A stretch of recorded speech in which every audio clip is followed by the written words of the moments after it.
Hello everyone, my self विभव तिवारी और मैं आपका स्वागत करता हूं परीक्षा मंथन के ऑफिशियल यूट्यूब चैनल पर।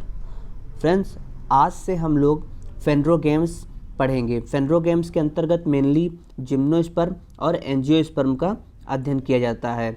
इसके पहले हम लोगों ने क्रिप्टो गेम्स के अंतर्गत थैलोफाइटा, ब्रायोफाइटा, टेरिडोफाइटा इन सभी को पढ़ लिया है। तो जो लोग अभी तक प्रीवियस लेक्चर्स को नहीं देखे हैं वो लोग प्रीवियस लेक्चर्स को देख लें, क्योंकि उससे ही आगे जब चीज़ें हम पढ़ाएंगे तो और अच्छे से आपको समझ में आएगा। मैंने आपको बताया था कि जो है प्लांट किंगडम दो पार्ट में डिवाइड होता है, एक होता है क्रिप्टो गेम और दूसरा होता है फेनरो गेम। क्रिप्टो गेम के अंतर्गत ही थैलोफाइटा, ब्रायोफाइटा और टेरिडोफाइटा आते हैं। ये जो है अपुष्पोद्भिद पौधे होते हैं, मतलब कि इनमें पुष्प नहीं पाया जाता है। आपको पता है कि जो पुष्प होता है पौधे का वही मेनली जनन अंग होता है, वही रिप्रोडक्टिव आर्गन होता है।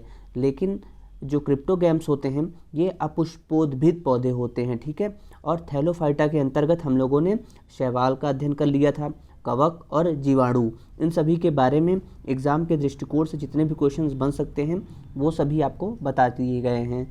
तो आप लोग प्रीवियस वीडियोस ज़रूर देखते रहिए और बार बार रिवीजन करते रहिए। और जो लोग अभी चैनल पे नए हैं या जिन लोगों ने अभी पहले की वीडियोस नहीं देखे हैं वो लोग पहले की वीडियोस भी देख लें और साथ ही साथ चैनल को सब्सक्राइब करके परीक्षा मंथन के साथ जुड़कर अपनी तैयारी और अच्छे से करते रहें।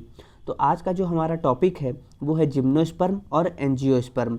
तो जिम्नोस्पर्म और एंजियोस्पर्म को हम लोग एक तरीके से स्पर्मेटोफाइटा या बीज युक्त पादप भी कहते हैं, और ये मेनली फेनरो गेम्स के अंतर्गत आते हैं, ठीक है। मतलब ये पुष्पोद्भिद वर्ग के पौधे हैं। तो जिम्नोस्पर्म के क्या फीचर हैं, एग्जाम्स के दृष्टिकोण से कौन से क्वेश्चन आपसे बन सकते हैं, एंजियोस्पर्म में क्या स्पेशल फीचर्स हैं। एंजियोस्पर्म्स को जो है दो पार्ट में डिवाइड किया गया है, एक होता है मोनोकॉट, एक होता है डाइकॉट। तो मोनोकॉट के क्या फीचर हो सकते हैं, डाइकॉट के फीचर क्या होते हैं, उन सभी को मैं आपको बताऊंगा, जिससे कि आप डिफ्रेंशिएट कर सकेंगे। और जब भी अभी आप पढ़ेंगे तो आपको खुद दैनिक जीवन में ही इतनी चीज़ें मिलेंगी कि आप उनसे ही इन चीज़ों को समझ जाएंगे। तो सबसे पहले हम लोग जिम्नोस्पर्म के कैरेक्टर्स देख लेते हैं, क्या फीचर्स हैं और जो कि एग्ज़ाम्स में आपसे पूछे जा सकते हैं। एग्ज़ाम के दृष्टिकोण से जितने महत्वपूर्ण पॉइंट हैं वही यहाँ पे डिस्कस किए जाएंगे, क्योंकि बहुत डीप में ये सब पूछा नहीं जाता है। और जितने भी क्वेश्चंस आपसे पूछे जाएंगे आपको इन्हीं में से, इन्हीं वीडियो से मिल जाएंगे। तो आप लोग इसीलिए बार बार वीडियोज़ को देखते रहिए, ठीक है। तो सबसे पहले हम लोग देखते हैं कि अनावृत बीजी जिम्नोस्पर्म होता क्या है। जो अनावृत बीजी पौधे होते हैं या जिम्नोस्पर्म जो होता है वो नेक्ड सीड प्लांट होता है, मतलब नेकेड सीड प्लांट, नग्न बीजी पादप होता है। मतलब कि इसके अंदर जो ओव्यूल होता है या सीड होता है वो एक्सपोज्ड होता है, ठीक है। और उनके चारों तरफ फल भित्ति या फल नहीं पाया जाता है। जो सीड होता है वो क्या होता है, एक्सपोज्ड होता है। तो आपको जिम्नोस्पर्म और एंजियोस्पर्म में सबसे मेन फीचर यही याद रखना है कि जो जिम्नोस्पर्म के अंदर ओव्यूल होते हैं, सीड्स होते हैं, वो क्या होते हैं, एक्सपोज्ड होते हैं। और आवृत बीजी पादप जो होते हैं मतलब इनके बीज के जो चारों तरफ क्या होता है, कोई आवरण नहीं होता है, तभी तो ये एक्सपोज्ड हैं। इसीलिए हम इनको नेक्ड सीड प्लांट या नग्न बीजी पादप भी बोलते हैं, ठीक है। फिर जिम्नोस्पर्म जो टर्म है वो किसने दिया था, ये थियोफ्रेस्टस ने दिया था। तो साइंटिस्ट के नाम मैं बार बार आपसे बोलता हूँ कि आप एक बार मतलब सारे साइंटिस्ट के नाम ऐसे देखते रहेंगे तो आपको आगे कहीं भी एग्जाम्स पूछा जाएगा। और थियोफ्रेस्टस तो इतनी बार आ चुके हैं, इतना इनका योगदान है, तो इनका नाम तो आप लोग को पता ही होना चाहिए कि इन्होंने क्या क्या। एक ही जगह पे आप सारी चीज़ों को लिख लेंगे तो ज़्यादा बेटर रहेगा कि एक साइंटिस्ट ने क्या क्या किया था, तो मुझे लगता है कि उसको याद करने में आपको आसानी रहेगी, ठीक है। तो जिम्नोस्पर्म जो टर्म है वो किसने दिया था, वो थियोफ्रेस्टस ने दिया था, ठीक है। जिम्नोस्पर्म और एंजियोस्पर्म के अंदर जो पादप इंक्लूड किए जाते हैं वो बीज युक्त होते हैं। अभी तक जो हमारे जो हम लोग पढ़ रहे थे क्रिप्टो गेम, वहाँ पे ऐसा नहीं था, ठीक है। जो पुष्पोद्भिद हम लोग पढ़ रहे हैं जिम्नोस्पर्म और एंजियोस्पर्म, तो जिम्नोस्पर्म और एंजियोस्पर्म के अंदर के जो पादप होते हैं उनमें क्या होता है, वो बीज होता है, ठीक है। इसीलिए हम लोग इसको स्पर्मेटोफाइटा भी बोलते हैं, मतलब बीज युक्त पादप। तो बीज युक्त पादप कौन से हैं, जिम्नोस्पर्म और एंजियोस्पर्म, ठीक है। एंजियोस्पर्म का भी हम थोड़ी देर में इसके आगे देखेंगे जिम्नोस्पर्म के बाद। तो जो इनका बीजांड होता है, जो ओव्यूल होता है, उसके चारों ओर क्या होता है, अंडाशय भित्ति नहीं पाई जाती है, मतलब ओवरी वॉल नहीं पाई जाती है। इन सभी फीचर्स को जितना मैं एक्स्ट्रा पॉइंट बता रहा हूँ, जो मान लीजिए यहाँ पीडीएफ में नहीं लिखा हुआ है, तो उसको आप एक्स्ट्रा पॉइंट नोट करते रहिए साथ ही साथ। और जिन लोगों को ये पीडीएफ चाहिए तो वो लोग डिस्क्रिप्शन में जाके PDF को भी डाउनलोड कर सकते हैं। तो आपको एक चीज़ और पता होगा, जिम्नोस्पर्म एंजियोस्पर्म, जो आपने ग्रेजुएशन का साइंस का कोई बैकग्राउंड का है, जिन्होंने बॉटनी पढ़ी है, तो वो लोग देखे होंगे कि साइकस, पाइनस, इन सभी के बारे में हम लोग ज़्यादा डिटेल में पढ़ते हैं। साइकस के प्लांट सभी ने देखे होंगे, पाइनस के प्लांट तो काफ़ी बड़े बड़े प्लांट होते हैं, ठीक है। तो साइकस, पाइनस, इन सभी के बारे में हम थोड़ा बहुत अभी जानेंगे। तो जिम्नोस्पर्म कहाँ मिलते हैं? मेनली जो है जिम्नोस्पर्म के अंतर्गत साइकस, पाइनस के बारे में हम लोग पढ़ते हैं, जो इनकी 2 स्पीसीज़ है। और जिम्नोस्पर्म में जो साइकस होता है उसकी टोटल 6 स्पीसीज़ हैं ऑल ओवर इंडिया, ठीक है। तो इतना आपको कोई जानकारी की जरूरत नहीं है एग्जाम के लिए। तो जिम्नोस्पर्म जो होता है वो मुख्यतया कहाँ पाए जाते हैं? वो ठंडे प्रदेशों में पाए जाते हैं, ठीक है। और जिम्नोस्पर्म में क्या होता है कि जो भ्रूण होता है, मतलब एम्ब्रियो, बीज, सीड, इन सभी का निर्माण होता है, लेकिन क्या होता है, फ्रूट का निर्माण नहीं होता है। तो आपसे जो है क्वेश्चन में ये पूछा जा सकता है कि जिम्नोस्पर्म में किसका निर्माण नहीं होता है? एम्ब्रियो का, फ्रूट का, सीड का, या इनमें से किसी का भी नहीं। तो यहाँ पे जितने फीचर्स मैं बता रहा हूँ उसको आप लोग ध्यान से सुनते रहिए और नोट भी करते रहिए साथ में। तो जिम्नोस्पर्म में भ्रूण का निर्माण होता है, मतलब एम्ब्रियो का निर्माण होता है, बीज का, सीड का निर्माण होता है, परंतु इसमें फल नहीं बनते हैं। तो जो ये पॉइंट है इसको आप याद रखेंगे, ठीक है। जिम्नोस्पर्म क्या है? सबसे प्राचीन बीज युक्त पादप हैं, ठीक। अभी जो इसके पहले हम लोग पढ़े थे क्रिप्टोगैम, तो उनके फीचर्स में ऐसा कुछ नहीं था। फेनरोग्राम्स में हम सबसे पहले क्या पढ़ रहे हैं? जिम्नोस्पर्म और फिर एंजियोस्पर्म। तो जिम्नोस्पर्म जो हैं वो सबसे प्राचीन बीज युक्त पादप हैं। और जिम्नोस्पर्म के अंतर्गत हम लोग क्या पढ़ते हैं? Cycas, Pinus. तो जो साइकस के पास क्या होता है, जो वनस्पति जगत का, मतलब पूरे प्लांट किंगडम का सबसे बड़ा ओव्यूल अगर पूछा जाए तो किसके पास है? साइकस के पास है। तो साइकस का जो सबसे पास जो है वनस्पति जगत का सबसे बड़ा बीजांड या ओव्यूल है। इसके बाद देखिए नेक्स्ट पॉइंट कि जिम्नोस्पर्म क्या होता है? संवहनीय पादप हैं, ठीक है। जिम्नोस्पर्म क्या है? संवहनीय पादप हैं, मतलब कि इनके अंदर क्या होता है? जाइलम और फ्लोएम, ये दोनों प्रेजेंट होता है। अभी इसके पहले जब हम लोग थैलोफाइटा पढ़े थे उन सब में ऐसा ग्रुप में वेस्कुलर बंडल या वेस्कुलर सिस्टम नहीं था, क्योंकि वो लोग क्या था कि मेनली जो है जो थैलोफाइटा, जैसे एल्गी हैं, फंजाई हैं, सब एल्गी वगैरह तो क्या है कि पानी में ही रहते हैं, तो वहाँ जाइलम और फ्लोएम की कोई ज़रूरत नहीं है। क्योंकि जाइलम से आपको मैंने याद भी कराया था कि जाइलम का काम क्या होता है और फ्लोएम का काम क्या होता है, ये भी एग्जाम से पूछा जा सकता है। तो इसके लिए मैंने आपको ट्रिक भी बताई थी जो एकदम ईजी है। ज से जाइलम और ज से जल। तो जल का जो जाइलम होता है वो जल का ट्रांसपोर्ट करता है, मतलब वो पेड़ पौधों में जल को पहुंचाता है पूरे भाग में। और जो फ्लोएम होता है वो क्या करता है? फूड का काम करता है। तो फ्लोएम क्या करता है? फूड पहुंचाता है, जाइलम जल पहुंचाता है, ठीक है। तो जिम्नोस्पर्म क्या है? संवहनीय पादप है, वैस्कुलर पादप हैं, मतलब वैस्कुलर प्लांट है, इनमें जाइलम और फ्लोएम दोनों प्रेजेंट हैं। तो इस पॉइंट को आप लोग नोट कर लीजिए, ठीक है। उसके बाद हम देखें तो जाइलम में जो वाहिकाएं होती हैं, वेसल्स, जाइलम में वाहिकाएं वेसल्स और फ्लोएम में सहकोशिकाएं, कंपेनियन सेल नहीं होती हैं। तो एग्जाम्स में ये पूछा जा सकता है, इसलिए मैंने आपको यहाँ पे नोट करा दिया है, ठीक है। जो जिम्नोस्पर्म में जो इसका संवहन बंडल होता है या वेस्कुलर बंडल होता है, ये कैसा होता है? ये संयुक्त होता है या समपार्श्विक या कोलेट्रल कह लीजिए, एंडार्च होता है, ओपन होता है, ठीक है। तो ये पॉइंट भी आप नोट कर सकते हैं। जिम्नोस्पर्म जो संवहन बंडल होता है वो कैसा होता है? समपार्श्विक होता है, कोलेट्रल होता है, ठीक। इनके जो पौधे होते हैं, देखिए साइकस के पौधे भी मैं आपको दिखाता हूँ डायग्राम। साइकस के पौधे देखिए छोटा सा ही पौधा है, लेकिन ये काफ़ी बड़े पौधे भी होते हैं साइकस के, ठीक है। साइकस के पौधे काफ़ी बड़े भी होते हैं और इनके पौधे जैसे वृक्ष होता है, झाड़ी होता है, इन सब के फॉर्म में रहते हैं। आपको मतलब इसका डिफरेंस आपको पता है कि नहीं? जैसे आपसे कोई पूछ ले कि ट्री, वृक्ष, श्रब, झाड़ी और हर्ब्स, शाक, इसमें क्या डिफरेंस है? तो सबसे बड़ा जो होता है वो वृक्ष होता है, ठीक है। ये पूर्ण विकसित होते हैं, मतलब पूर्ण विकसित होते हैं, और इन्हीं की लकड़ी से हम लोग जो है फर्नीचर वगैरह बनाते हैं। काष्ठी होते हैं, जैसे बबूल हो गया, बरगद हो गया, आम हो गया, जामुन हो गया, कटहल हो गया, ठीक है। साइकस हो गया, साइकस के बारे में हम लोग पढ़ ही रहे हैं। तो ये सब वृक्ष हैं, बड़े वृक्ष हैं, जैसे आप लोग देखते हैं, ठीक। झाड़ी क्या होता है? झाड़ी मध्यम श्रेणी का पौधा होता है, जैसे मेहंदी का हो गया, अनार का हो गया, गुड़हल का हो गया, गुलाब का हो गया, ठीक है। तो सबसे बड़ा होता है वृक्ष, ट्रीज, उसके बाद होता है श्रब, झाड़ी, उसके बाद होता है आपका हर्ब्स, शाक, ये सबसे छोटे पादप होते हैं, ठीक है। तो ये मुलायम होते हैं, काष्ठविहीन होती हैं, ठीक है। जैसे सरसों का साग आप लोग देखे हैं, ठीक है। और पालक आप लोग खाते हैं, धनिया, मेथी, सौंफ, मिर्च, ये सब क्या है, हर्ब्स हैं, छोटे छोटे पौधे हैं, बहुत छोटे, मुलायम होते हैं, काष्ठविहीन होते हैं, इसमें लकड़ी नहीं होती है, ठीक।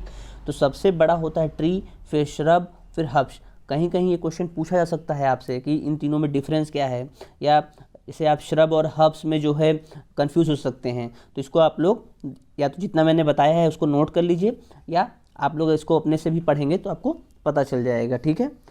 इसके बाद अगर हम देखें तो जो इसका संवहन बंडल होता है, इसमें क्या होता है, एधा पाया जाता है, कैम्बियम पाया जाता है, ठीक है। तो इसमें आपसे पूछा जा सकता है कि एधा पाया जाता है कि नहीं पाया जा सकता है एग्जाम में। तो संवहन मंडल में कैम्बियम पाई जाती है, इसलिए इन प्लांट्स में क्या होती है, सेकेंडरी ग्रोथ होती है। मतलब जिम्नोस्पर्म के प्लांट्स में क्या होता है, साइकस पाइनस में क्या होता है, सेकेंडरी ग्रोथ होती है। तो ये पॉइंट आप याद रखेंगे।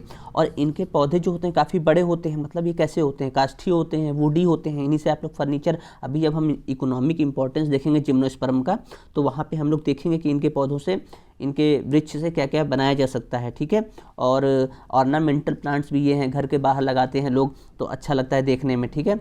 और ज़्यादातर जो होते हैं ये बड़े होते हैं, वृक्ष टाइप के होते हैं, और कुछ इनमें श्रब या झाड़ियाँ भी होती हैं, ठीक है। और जिम्नोस्पर्म में जो है मुख्य पादप कैसा होता है, स्पोरोफाइट होता है, डिप्लॉयड होता है। इनकी प्लांट बॉडी जो है पूरी तरीके से जैसे डिवाइडेड रहती है। पहले क्या था कि जब हम लोग थैलोफाइटा में पढ़ रहे थे, वहाँ पे क्या था, रूट, स्टेम, लीफ, ये सब क्या था, इनमें डिवाइडेड नहीं था, ठीक है, एक थैलस लाइक स्ट्रक्चर था। लेकिन जो जिम्नोस्पर्म का पौधा आप पेड़ देखेंगे तो ये जो है पूरी तरीके से डिवाइडेड है, रूट, स्टेम और लीफ में। तो इससे आप डिफ्रेंशिएट कर सकते हैं।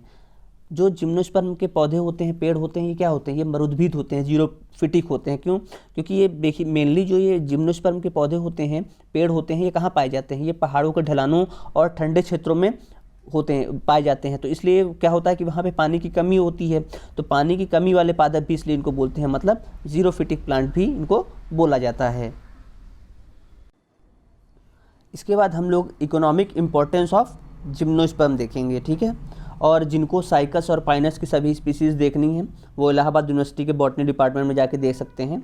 और जैसे ही आप वहाँ एंटर करेंगे बॉटनी डिपार्टमेंट में, आपको चारों तरफ साइकस ही साइकस दिखेगा। वहाँ पे साइकस की जो 6 स्पीसीज़ पूरे ऑल ओवर इंडिया पाई जाती है, उनमें से 5 स्पीसीज़ बॉटनी डिपार्टमेंट में है, ठीक है।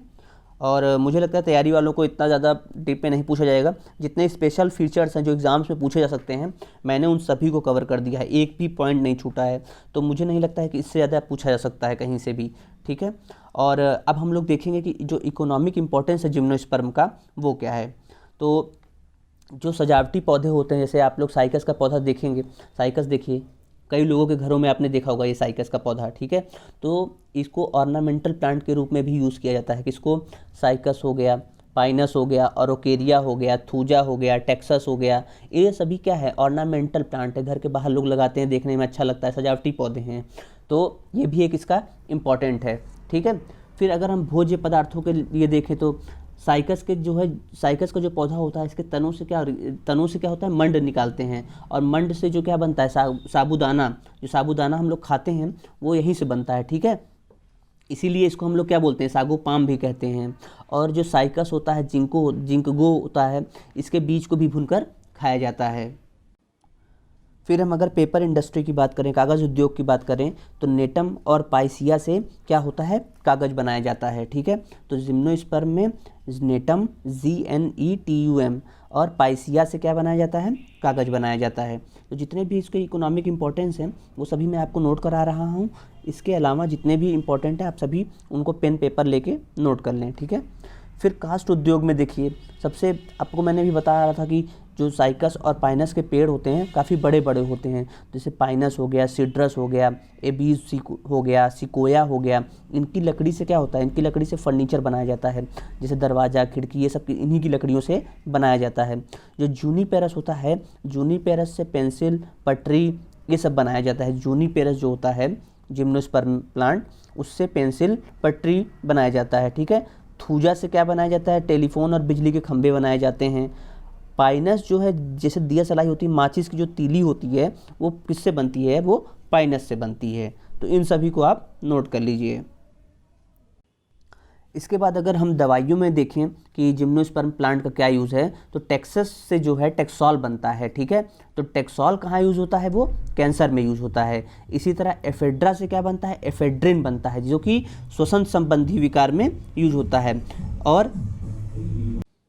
और इसका उपयोग जो है खांसी और दमे के इलाज में भी किया जाता है, किसका, एफेड्रिन का, ठीक है। उसके बाद साइकस सर्सिनेलिस जो होता है, उसकी पत्तियों का रस निकालकर हम लोग पेट के उपचार में यूज़ करते हैं। जो पेट में अगर कोई दिक्कत होती है तो वहाँ पे उसके ट्रीटमेंट के लिए साइकस सर्सिनेलिस की पत्तियों से रस निकाल के उसका यूज़ किया जाता है, ठीक है। तो दवाइयों में इतने उपयोग हो गए। इसके बाद अगर हम देखें तो आप लोग जैसे अगर कोई बीएससी वगैरह किया होगा तो वहाँ पे जो है हम लोग स्लाइड वगैरह बनाना पड़ता था। तो जब परमानेंट स्लाइड बनती थी तो वहाँ पे हम लोग यूज़ करते थे कनाडा ब्लॉसम, ठीक है। तो कनाडा ब्लॉसम से ही जो है स्थायी स्लाइड जो बनती थी, परमानेंट स्लाइड बनाती थी, वो कनाडा ब्लॉसम से ही बनती थी। तो ये भी हमें एबिस बाल्सेमिया से मिलता है, ठीक है। और जूनिपेरस वर्जियाना से क्या मिलता है, सीडरवुड ऑयल मिलता है, ठीक है। पाइनस जो कि चीड़ होता है उससे तारपीन का तेल मिलता है। साइकस की जो लीव्स हैं उनसे टोकरी और झाड़ू बनाया जाता है। तो इस तरीके से इनका बहुत मल्टीपर्पज़ यूज़ है। इसके बाद अब हम देखते हैं एंजियोस्पर्म, मतलब आवृत्तबीजी।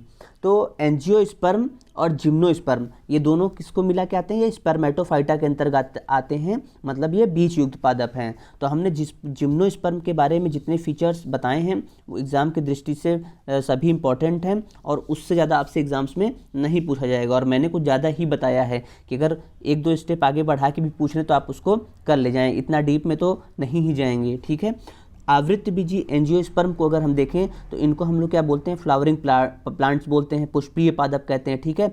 और जो एंजियोस्पर्म है ये सबसे आधुनिक पादप हैं। अभी तक इनकी लगभग 2,70,000 स्पीसीज़ मिल गई है, किसकी, एंजियोस्पर्म की। तो इनको हम लोग क्या बोलते हैं, फ्लावरिंग प्लांट बोलते हैं, ठीक है, पुष्पीय पादप बोलते हैं एंजियोस्पर्म को, या आवृत्तबीजी पादप बोलते हैं। ये स्थल पर रहने के लिए सबसे ज़्यादा अनुकूलित हैं, कौन, एंजियोस्पर्म, क्योंकि सबसे आधुनिक हैं। तो अगर सबसे आधुनिक पूछ लिया जाए, सबसे ज़्यादा अनुकूलित पूछ लिया जाए तो वो एंजियोस्पर्म के प्लांट होंगे। ये आप अपने से ही, मतलब हम लोग सीक्वेंस में ही पढ़ रहे हैं। देखिए अभी तक क्या था कि जो है थैलोफाइटा था, फिर ब्रायोफाइटा, टेरिडोफाइटा, जिम्नोस्पर्म, एंजियोस्पर्म। तो देखिए यहाँ पे क्या हो रहा है, एक सीरीज़ में जो है डेवलपमेंट हो रहा है पौधों का।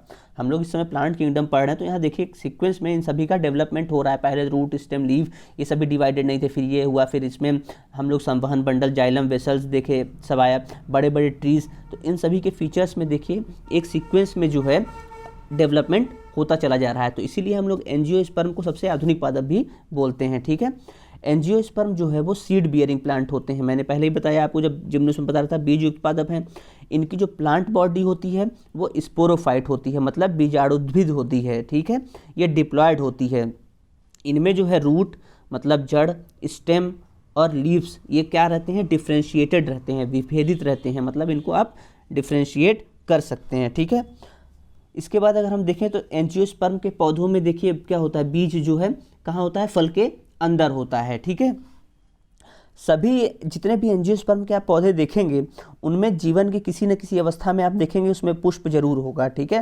फ्लावर जो है ज़रूर उपस्थित होता है और यही पुष्प जो है वो क्या होता है, पादप का जनन अंग होता है। तो flower is the reproductive organ of plant. तो अगर आपसे पूछ लिया जाए कि मतलब कि फ्लावर क्या होता है, इसका क्या यूज़ है, तो आपको पता होना चाहिए कि जो फ्लावर है, फ्लावर क्या होता है, पुष्प पादप का जननांग होता है। Flower is the reproductive organ of plant. तो ये सब आप एग्जाम्स में यही पॉइंट से ही आपसे क्वेश्चन बनेंगे, क्योंकि यहाँ डिटेल में तो लिखने को आएगा नहीं। तो आपको इन सभी के फीचर्स में जो जो इंपॉर्टेंट पॉइंट है वो तो पता होने चाहिए। और मैं इतनी बार बता रहा हूँ तो आपको अगर एक दो बार वीडियो आप सुन भी लेंगे, मुझे लगता है 2-3 बार, तो आपको ऐसे ही याद हो जाएगा, ठीक है।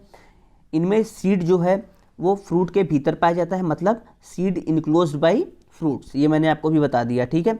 एंजियोस्पर्म जो है वो विभिन्न तरह के आवास में ग्रो कर सकते हैं और इसमें भी ट्रीज़ होता है, श्रब होता है, हर्ब्स होता है। अभी मैंने आपको डिफरेंस भी बता दिया कि ट्री क्या होता है, श्रब क्या होता है, हर्ब क्या होता है, ठीक है। सबसे जो टॉलेस्ट एंजियोस्पर्म है वो भी कई एग्जाम्स पूछा गया है, जो आप नोट कर सकते हैं इसको। टॉलेस्ट एंजियोस्पर्म क्या है, वो यूकेलिप्टस है, ठीक है। और जो स्मॉलेस्ट एंजियोस्पर्म है वो क्या है, वुल्फिया है, ठीक। तो आप इसको नोट कर लीजिए कि अगर कोई पूछ ले कि टॉलेस्ट एंजियोस्पर्म कौन सा है तो वो यूकेलिप्टस है। यूकेलिप्टस का नाम भी आपने कहीं ना कहीं सुना ही होगा, ठीक है। फिर इसके जो सेक्स ऑर्गन होते हैं वो क्या होते हैं, वो डेवलप्ड होते हैं, ठीक है। इनमें जो मेल सेक्स ऑर्गन होता है इसको स्टेमन या पुंकेसर बोला जाता है। फीमेल सेक्स ऑर्गन को हम लोग पिस्टिल या कार्पेल या अंडप बोलते हैं। तो इनके ऑर्गन के नाम भी पूछा जा सकता है आपसे, ठीक। तो आप इन सबको नोट करते जाइए। और जो एंजियोस्पर्म की लाइफ साइकिल होती है वो कैसी होती है, वो डिप्लॉन्टिक होती है, ठीक है। एंजियोस्पर्म की लाइफ साइकिल कैसी होती है, डिप्लॉन्टिक होती है। जिम्नोस्पर्म और एंजियोस्पर्म के अंदर जो होता है, जिम्नोस्पर्म और एंजियोस्पर्म के अंदर जो है वो परागण की प्रक्रिया मतलब पॉलिनेशन की प्रक्रिया होती है। इन दोनों के अंदर क्या होता है, पॉलिनेशन होता है, ठीक। एंजियोस्पर्म एकमात्र ऐसा प्लांट है जिसमें double fertilisation and triple fusion होता है, मतलब दोहरा निषेचन प्लस त्रिक संलयन होता है, किसमें, एंजियोस्पर्म में। तो ये इसका स्पेशल फीचर है, ये आपसे पूछा जा सकता है कि double fertilisation and triple fusion किसमें होता है, तो आप जान लीजिए कि इसके अंदर होता है, एंजियोस्पर्म के अंदर होता है, ठीक है। और ओवरी जो है वो फ्रूट में बदलता है और जो ओव्यूल होता है वो सीड में विकसित हो जाता है। मतलब ओवरी किस में बदलता है, फ्रूट में, और जो ओव्यूल होता है, बीजांड जो होता है वो सीड में विकसित हो जाता है। तो यहाँ जितने भी फीचर्स मैं आपको बता दी हूँ एंजियोस्पर्म के, एग्जाम्स में आपसे इससे ज़्यादा तो पूछा ही नहीं जा सकता है, ठीक है। तो आप इतने ही पॉइंट्स को बार बार अपना रिवीजन करते रहिए और जो पहले की वीडियोज़ हैं उनको भी देखते रहें साथ में, ठीक है। और यहाँ जो जाइलम होता है, जो वेस्कुलर बंडल होता है, उसमें क्या होता है, जो संवहनीय है ये तो संवहनीय में क्या होगा, जाइलम और फ्लोएम दोनों प्रेजेंट होगा। तो यहाँ जाइलम में जो है वेसल और फ्लोएम में कंपेनियन सेल होती है, किसमें, एंजियोस्पर्म में, ठीक है। और एंजियोस्पर्म कैसा विषम बीजाणु है, हेट्रोस्पोरस होते हैं, मतलब इसमें दो तरह के स्पोर होते हैं, एक होता है माइक्रोस्पोर लघु बीजाणु, दूसरा होता है मेगा स्पोर मतलब गुरु बीजाणु, ठीक है। तो इसमें दो तरह के स्पोर होते हैं, एक माइक्रोस्पोर और एक मेगा स्पोर।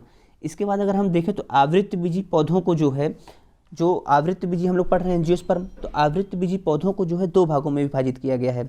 एक है एक बीजपत्री पौधे मतलब मोनोकोटिलेडन्स, और दूसरा है द्विबीजपत्री पौधे तो डाइकोटिलेडन्स। तो हम लोग थोड़ा सा जो है एक बीजपत्री पौधे क्या होते हैं, द्विबीजपत्री पौधे क्या होते हैं, इनके बारे में भी जान लेते हैं। तो सबसे पहले देखिए क्या है कि मक्का, जैसे कि आप एक बीजपत्री और द्विबीजपत्री का पहले एक डिफरेंस समझ लीजिए अपने दैनिक जीवन में, उससे आपको बहुत इजी हो जाएगा। जो एक बीजपत्री पौधे होते हैं मतलब इनमें केवल एक बीज पाया जाता है, ठीक है। और जो द्विबीजपत्री पौधे होते हैं उसमें क्या होता है, दो बीज पाए जाते हैं। अब एक बीज और दो बीज आपको ऐसे समझना है, जब आप मक्का देखें, मक्का का जो बीज रहता है अगर आप उसको बीज से तोड़िए तो टूटता है नहीं, एक बीज वो पूरा का पूरा रहता है। जबकि आप मूंगफली देखते हैं या जैसे चना हो गया, चना में आप देखते हैं अगर उसको बीज से डिवाइड करिए तो आराम से दो पार्ट में वो डिवाइड हो जाता है, मतलब वो किसमें क्या है, उसमें दो बीज क्षेत्र हैं चने में, और मक्के में क्या है, एक बीज है केवल। तो एक बीजपत्री में केवल एक बीज पाया जाता है और द्विबीजपत्री में दो बीज पत्र पाया जाता है। एक नाम से भी आपको समझ में आ रहा होगा, ठीक है। जो एक बीजपत्री होते हैं पौधे, इनकी जड़ें जो है वो ज़्यादा विकसित नहीं होती हैं और इनके संवहन पूल में कैम्बियम नहीं पाया जाता है। आपको एग्जाम से बस इतना ही ध्यान रखना है कि एक बीजपत्री पौधों में केवल एक बीज पाया जाता है। इसके अंतर्गत जो फैमिलीज़ आती हैं उनमें कौन कौन से प्लांट आते हैं, एग्ज़ाम्स में ये पूछा जा सकता है आपसे। तो आपको मैं यहाँ जो जो प्लांट पढ़ा रहा हूँ, बता रहा हूँ, या तो आप उसको नोट कर लीजिए या PDF लेके डिस्क्रिप्शन में से डाउनलोड करके वहीं पे एक साथ सारी चीज़ों को नोट करके इसको आप ज़रूर देख लीजिएगा, ठीक है। तो एक बीजपत्री पौधों में हम लोग देखें कौन कौन सी फैमिली आती है, लिलिएसी है, म्यूजेसी है, पाल्मी है और ग्रैमिनी है। तो लिलिएसी फैमिली के अंतर्गत हमारा क्या आता है, लहसुन और प्याज आता है। म्यूजिएसी फैमिली के अंदर क्या, केला आता है। तो इसको म्यूजेसी तो आपका केला याद ही रहेगा, एक ही है केवल, ठीक है। फिर पाल्मी से आप देखेंगे पाल्मी फैमिली में नारियल आता है, सुपारी आता है, ठीक है। फिर ग्रैमिनी फैमिली में अगर हम देखें तो मक्का आता है, बांस आता है और गन्ना आता है। तो इन फैमिलीज़ के अंदर जो जो प्लांट आपके आते हैं उनको आप ज़रूर याद रखिएगा, ये एग्ज़ाम्स में भी आपसे पूछा जा सकता है, ठीक है। जितनी यहाँ फैमिली मैंने बता दी हैं, इसके अलावा एक्स्ट्रा आप जो है परीक्षा मंथन की बुक से आप पढ़ सकते हैं, ठीक है।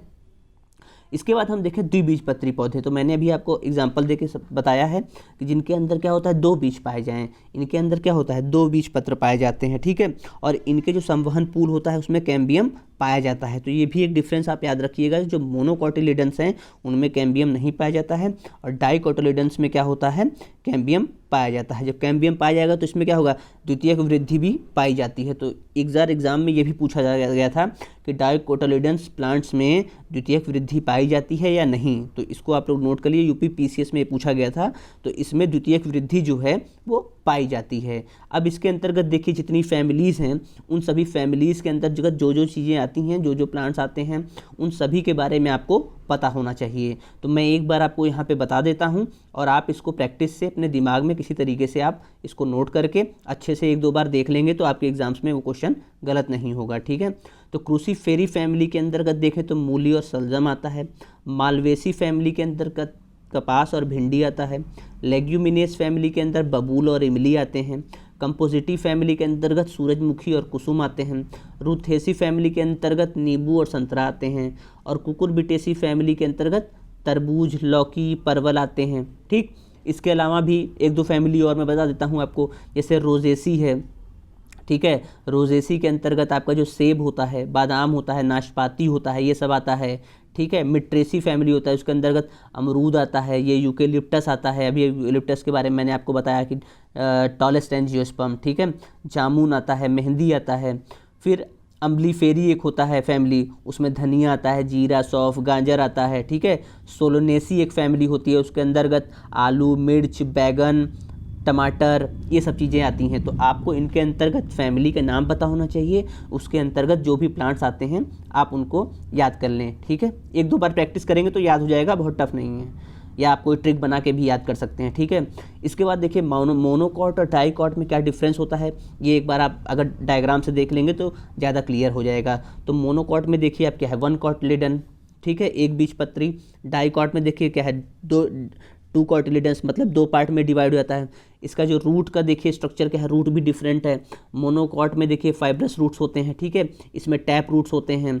इसका जो वेस्कुलर बंडल है वो स्कैटर्ड है और डाइकॉट में रिंग्ड है।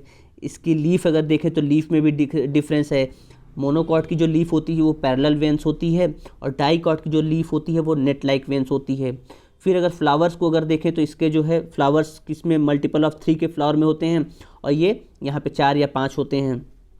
देखिए अभी जो अब मैं नेक्स्ट लेक्चर लूँगा उसमें मैं आपको प्लांट की मॉर्फोलॉजी ही पढ़ाऊँगा, मतलब कि पौधों की आकारिकी को ही अगला लेक्चर पढ़ाया जाएगा। तो वहाँ पे मैं आपको रूट बताऊंगा कि रूट कितने तरीके से होते हैं, रूट को कैसे क्या है इंपॉर्टेंट एग्जाम में कैसे क्वेश्चन पूछा जाता है, तना कैसे इंपॉर्टेंट है, क्या होता है तना के बारे में क्या फ़ीचर है, लीव्स क्या होता है, फ्रूट्स क्या होता है।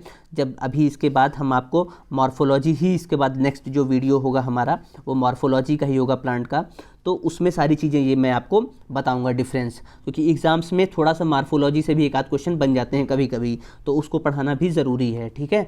और यहाँ पे मैंने जितने भी फीचर्स आपको बताए हैं जिम्नोस्पर्म और एंजियोस्पर्म के, इन सारों फीचर्स को अगर आप 1-2 बार पढ़ लेंगे, देख लेंगे, तो इसके बाद मुझे लगता है कि और कहीं से क्वेश्चंस नहीं आएंगे। साथ में आप प्रैक्टिस क्वेश्चन करते रहिए, क्योंकि एग्ज़ाम्स में सफलता के लिए क्वेश्चन करना बहुत ज़रूरी है। क्वेश्चन सॉल्व करेंगे तभी आप क्वेश्चन के टाइप को पकड़ पाएंगे, ठीक है। पढ़ाई के साथ क्वेश्चन भी सॉल्व करते रहें। और इस पीडीएफ को जो है आप लोग वीडियो के डिस्क्रिप्शन से डाउनलोड कर सकते हैं।